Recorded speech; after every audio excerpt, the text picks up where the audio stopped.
Hello everybody, this is Carl Alfred for YLN TV. This is another in the series of Arrested Development. I'm here today with Paul Nally and Charles, J, and D. Everybody was present at the courthouse today. That was at courtroom D at the Bartow County Superior Court, where Paul was at his hearing for a temporary protection order that was issued against him by the district attorney from Clayton County. Now, before we get started, I just have to mention that as per our expectations, Tracy Lawson and her gang of whatevers was hell-bent on having me arrested today. And had it not been for the fact that Paul had issued a subpoena for my appearance there, they would have done just that. We did expect it, but we did take care of it. So, Paul, if you would give us a little intro as to how the events unfolded there, I'd really like to hear this. Well, as usual concerning me, they've gone to another jurisdiction to bring in another judge. I don't know what it is about the, well actually yeah, I do know what it is about most of the Superior Court judges in Bartow County. There's one Superior Court judge I don't know. She's new to our bench. But anyway, they went down to down towards South Georgia to get a judge to come up and help out with this session of court. And he was assigned to hear my case. And basically what it amounted to was a hearing as to whether or not there should be a permanent protective order issued against me based on criminal allegations of stalking. Now, there was a lot of conversation that initiated, and so consequently the proceedings in the court today did not go as one might normally expect. And it wound up being a conversation between the parties as to discussions of citizens' access to a grand jury, prosecutorial discretion about being a grand jury gatekeeper. And the end result wound up being what I'm thinking is going to be a consent order from the judge, which will, I expect, restrict me to some distance from the district attorney in Clayton County, and probably require me to provide her notice in the future should I have any need to come to the courthouse, so she can be sure and get out of my way. This is going to be rather interesting because, bless the judge's heart, it didn't take him too long to pick up on the concept that the district attorney may have provoked her own arrest. Now, even though that topic came up and was discussed a few times, it was not, in the judge's opinion, before him whether or not she had factually been arrested, but what he was concerned with, that she may not have been lawfully arrested. So he wasn't going to address it anything beyond Probable cause, right?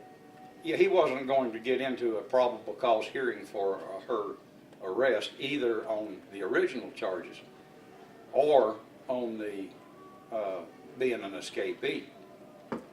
Now, of course, her counsel, or she actually, was quick to point out that she was no longer an escapee because the law provides after 45 days,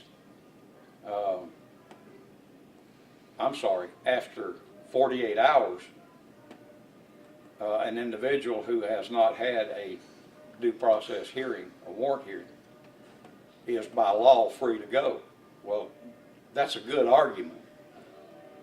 The only problem with the argument is that law assumes that you've been before a magistrate, but the fact that she was an escapee negated that provision of the law. But to cut this down just a little bit and to get to the basic, I think what the ultimate decision here is going to be is a consent order which will, in effect, prevent me from being within certain distance of the district attorney. And if I have business in the Superior Court of Clayton County, then I am to provide her with notice, some notice. I don't know yet what the court's going to require there as far as time goes. And as the judge put it, she can be sure she stays out of your way. That's going to be interesting order to read, because in the first place the judge did acknowledge that he was not unmindful of the fact that she may have provoked what happened to her. And it's going to be interesting to see what his order says about her, because I'm sitting here thinking, okay, if I have to call and tell her that I'm going to be in the courthouse on the 4th floor on such and such a date, and the judge's order is phrased in such a way that she is to stay away from me while I'm there, she's going to have a little bit of a problem stopping me from getting to the grand jury bailiff. The grand jury bailiff, that brings up another wonderful point, because first off, folks, no matter how you look at this, at no time have I or Paul ever tried to barge into a grand jury room. The only thing we've done is what's lawfully available to us to do, and that is to take our documents in an envelope, present them to a grand jury foreman with present those to a bailiff with instructions that they go directly to the grand jury foreman. That's what this is all about. They continue to this day to refuse to get a document from my hands through a bailiff to the grand jury foreman. It's always going to be going through the district attorney, according to her. Well, actually, that may and that may not be the case. We're going to have to wait for this order to come out to see, because the judge did make the point that he had absolutely no problem whatsoever with the authority of a district attorney to be a gatekeeper of the grand jury. Now, the point that I made, and I don't know that it registered with the judge, I'll just have to wait and see what the judge's order says. But the point I made is that I would die and go to hell before I would take away prosecutorial discretion from a district attorney. Now, what that means is this, and what I pointed out to the court was this. If I have a criminal complaint and I think that the case needs to be prosecuted, then I can take that complaint and I can take it to the local investigator, local law enforcement, or I can take it to the district attorney, who she will in turn turn it over to either to her investigators or to law enforcement agents. Or I can take it in the form of an affidavit to a judge for a warrant hearing. Now that's three lawful ways that an individual can prosecute a crime of which they have knowledge and or evidence. Under our Constitution, there is a fourth way, and that fourth way is to make it known to the grand jury. If you don't have sufficient evidence, but you do have reliable rumors. A rumor is an allegation of something that may be true, It just doesn't have any evidence supporting it. If you take it straight to a grand jury, they have the authority to get to the facts. They can subpoena anybody and everybody wherever the evidence leads them. Now, the point I made to the court is if I have some question about the district attorney and her ability to handle a particular case, then I also have the right to go directly to the grand jury, go around the district attorney. All right. And I raised the issue of citizens' communications with grand juries being protected speech. There's a legal word. I said it and now I can't think of it. And also, you mentioned under our Constitution, what exactly does that mean? Which Constitution are you referring to? Well, I'm referencing specifically the Georgia Constitution, because in a federal court, if you're accused of a crime in a federal jurisdiction, you have a right to inform the district attorney, the assistant United States attorney, that you want to talk about your case with the grand jury. They've got to give you an audience with the grand jury in the federal. Now, the reason, of course, that district attorneys and some judges in this state don't want citizens going directly to grand juries is because of the power given to grand juries in our constitutions, which plainly says, that a grand jury can stick their nose in anybody's business that's in the Constitution. The governor, the state legislators, the justices of our Supreme Court, and they can return indictments against every one of them. That's plainly stated in our Constitution. So the Georgia grand jury is a fearsome creature because of its power. And district attorneys don't want citizens going around them in times when there is an indication that the grand jury is going to be informed of official corruption or be shown evidence of criminal malfeasance on the part of elected government officials. Charles, let me ask you something. You're not an attorney, you're not well versed in the law. What you saw today, what you saw coming from Paul and what you saw coming from the plaintiff in this matter, what was your take on that? What I saw was business as usual. How so? From the interaction between the judge in this case and the plaintiff prosecutor in this case and the attorney for the prosecutor, business as usual against ordinary citizens. I've seen the system work exactly as it is designed to do currently, not as it was meant to do as the system was written in either constitution, in any of the constitutions of the 50 states. What I saw was perfect execution of an end around of the constitutions by carefully crafting words by the judge, not answering questions directly, and by exercising authorities over another very knowledgeable pro se litigant and regular citizens in order for the system to move on just as it always has and will do.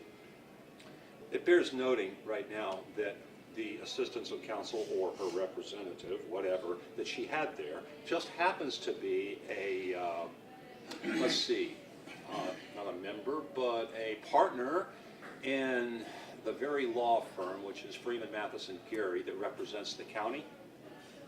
So in her attempt to intimidate us, she's now using the county attorney in this endeavor. And the county attorney is the very one that I took charges of illegal use of county funds to her back in 2011. Charges, I might add, that were never pursued because, as J. Dennis Baker, her investigator, said, well, we got that before a special grand jury, and we've talked about that. And they said, well, it's okay because he returned the money. I'm sorry. Now, I have a question here. Go ahead. First off, let me make, I just remembered, the word is privileged communication. Anything you want to say to a grand jury is a privileged communication under the Georgia Constitution. Now, you were just making the comment, using county attorneys. Yeah. County Yeah, attorneys. yeah. Now, if she hired the county attorneys to represent her in a civil action, Fine. I don't see any problem with that. On the other hand, if they're gonna bill the county, well, now you got a problem. I've got $100 against your one that says they're gonna bill the county. Well, they may, and if they do, then that's gonna be something for the grand jury to inquire about. Because she did place her original complaint in her name personally, not in her official capacity. That is correct. So she had no official capacity, so she may have hired them out of her pocket. I certainly hope so, but at some point in time, it'll be better looking into. Jay, to say everything. I saw When two we- interesting things two things, and one of them plays to what you were just talking about. I saw where she might have said pro se. Mhm. What I saw was a woman, Tracy Lawson, whatever her name is somebody with a hurt ego. I went to law school for 30 years. He did this and he did that. What's he doing talking to me? I saw that come out loud and clear. And I would hate to think that people are going to court and resources like this are being used because somebody has a hurt ego. I also see them as saying, I am the gatekeeper. I've worked for law school for 30 years. I've done this, I've done that. I've stood in line. You didn't. You come through me. I see that also. The second thing I saw is from the judge. At the beginning, when Mr. Nally was talking to him, pretty convincingly, I might add, and a pretty reasonable, what seemed to me a reasonable stream of logic, the judge was kind of following right along. And so he turned around and asked the other side, the plaintiffs, Tracy Lawson and her lawyer, is it possible that you have provoked Mr. Nally from doing this, that, and the other thing by your actions? He went down that train of logic, and then somewhere along the line, he stopped. I Yeah. think he realized where he was going and what the ramifications of that would be. He was opening up. opening a can of worms, is what he was doing. Yeah, he was definitely, and he realized. I think And he stopped. you're right. Now, he seemed to be a very nice, personable guy. I've never seen a judge that I could even talk to for more than 5 minutes that wouldn't yell at you. So on a personal level, I got to give him that, but it is corruption. And I did see the man say that I don't believe that the citizens have the right to privileged communication with the grand jury foreman. That is wrong. Now, what was your take? Dee? I found it interesting that in spite of Georgia codes and statutes, that the judge could not see that we have a right to get information to the grand jury without going through the prosecuting attorney as gatekeeper. So I got stuck on that, not sure how he came to that conclusion. Well, that's why I argued the point to him when I made the statement that I would die and go to hell before I would intervene or take away I thought that was a great, prosecutorial discretion in cases that are made to her, but where a citizen, and it all revolves around the right of a citizen to make a decision. I have this information. Where do I take it? Do I go to law enforcement?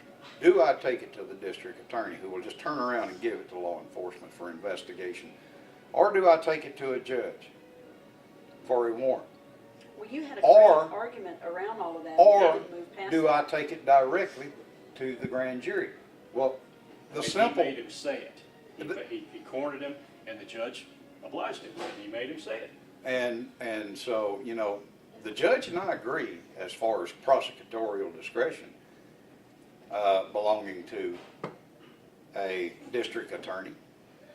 We can even agree that for the evidence that, for the claims that are made to a district attorney, the district attorney is, and if you want to use this word, gatekeeper of everything that comes before her.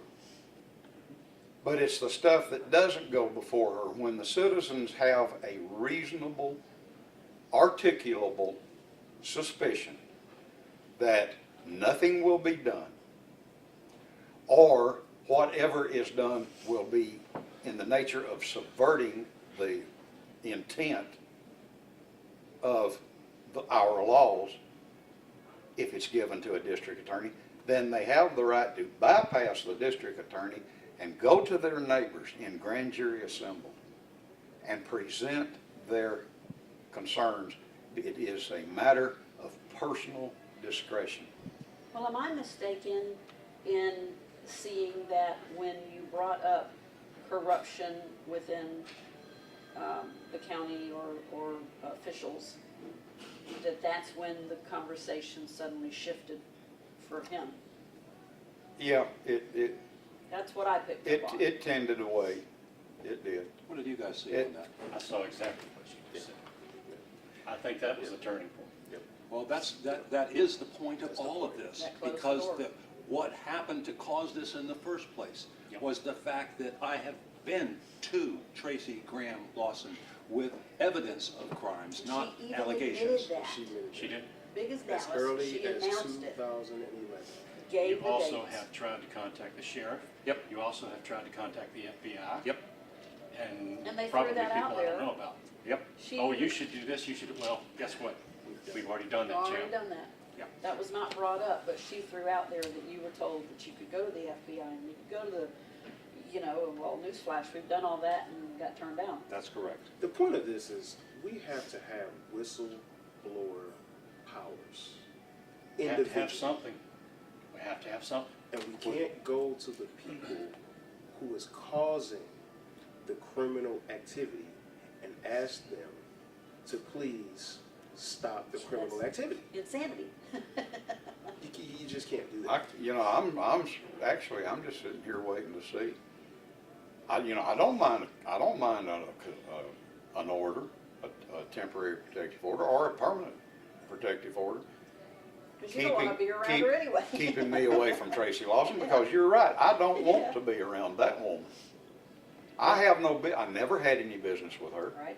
The two times I've She been to came out and Clayton got County, involved. I had no business with her whatsoever. She got in my face first. And that's exactly right, and that brings me to the, And I did point that out, I You did did. point out You to the did. 4 judge times. that, Yep. that Yep. there were that there was it was all insufficient instigated probable by her, cause every time. to seek a TPO based on a criminal accusation of Stalking. stalking. And you let the And judge so know it's she it's came gonna out be, being you know, it's gonna be granted. up to me or to read the judge's order and then either comply with it or I'll file an objection with it. You know, if he doesn't include her, now he's the one who opened the door. He beat me to the punch. I'll have to give the judge credit. Now, he beat me to the punch on you know, the argument that, well, they provoked this. He did. He saw right Yeah. But he did so in thinking, and I can see now the error of his thought process. His thought process is if we had a complaint, or if Paul Nally had a complaint of malfeasance in the government, he should have taken it to the district attorney. In his mind, he, like all citizens, they see the district attorney as the last step in a criminal prosecution before it goes to trial. Well, That's So not. he believes in the facade. So he believes. Well, of Thank you for the course, word. of He course. believes in the facade, but you got to understand that's what that man has seen all his life. Well, the piece that's missing for him is that how many times has it been taken to the district attorney and never got any went any farther. But, he let the cat out of the bag as to his thought process when he looked over at her and said, in words to the effect, I've got to wonder if you provoked Yeah,